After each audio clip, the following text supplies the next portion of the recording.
What it was like to escape a wildfire in the middle of the night. Two retirees recount their narrow escape from their home during a wildfire in Oregon. It's a scene out of a nightmare, waking up in the middle of the night to discover a fire coming toward you.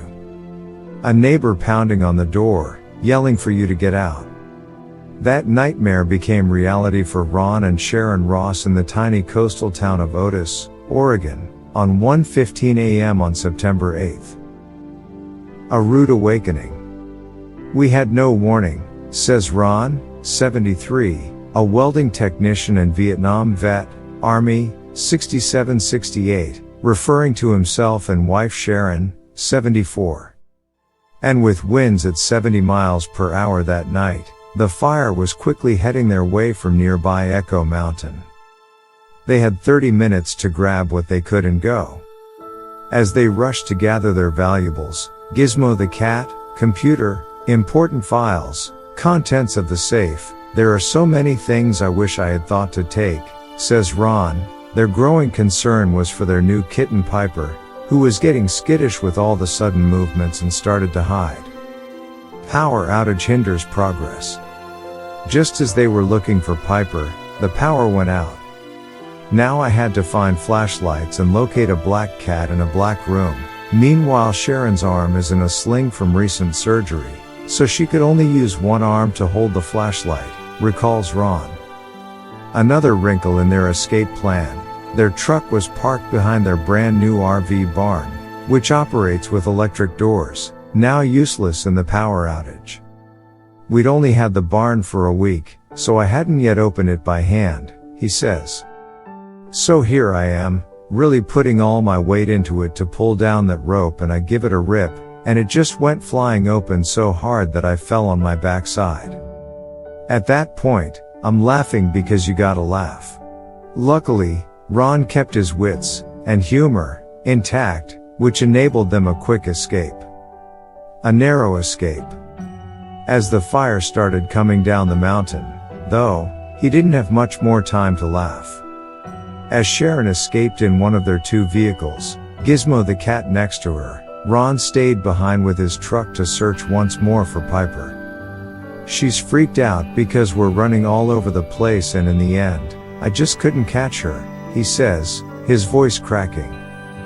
That's rough to think about. Time was ticking, though, and he needed to go. But not before helping a neighbor in need. As he navigated the thick smoke while descending the mountain toward safety, he saw a figure walking toward the fire. The smoke was so thick at that point I could barely recognize him, but it was my neighbor walking toward his house, and I knew I had to get him there, says Ron. He turned around and picked up his neighbor, escorting him to his house. His neighbor survived. Miraculously, there were no fatalities in the Echo Mountain fire. Cause unknown.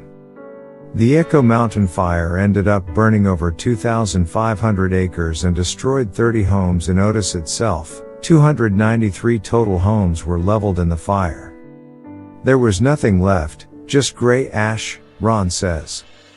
You watch the news, you see people who have house fires and lost everything, and you think, oh my, that's gotta be terrible, but you can't imagine what it's like. It's like everything you've got going up in smoke, which can never be replaced.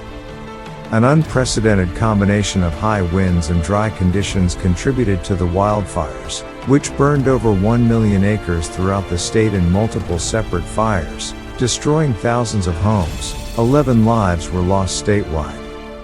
As of press time, the Echo Mountain fire's cause was still under investigation. Possible theories include whether a local power company's negligence with their power lines may have contributed to the devastation. Rising from the ashes. While the couple has lived in Otis for just 4 years now, they felt at home immediately.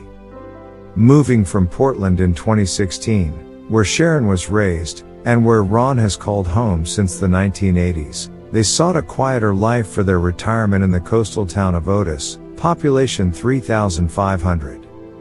We just like the area, we like the town, we like the coast here, he says. You can leave your car unlocked. Kids can ride their bikes here at night, And it's kind of like what I experienced in the 50s growing up, in Danville, Illinois, and what we experienced in Portland for a long time, too, says Ron.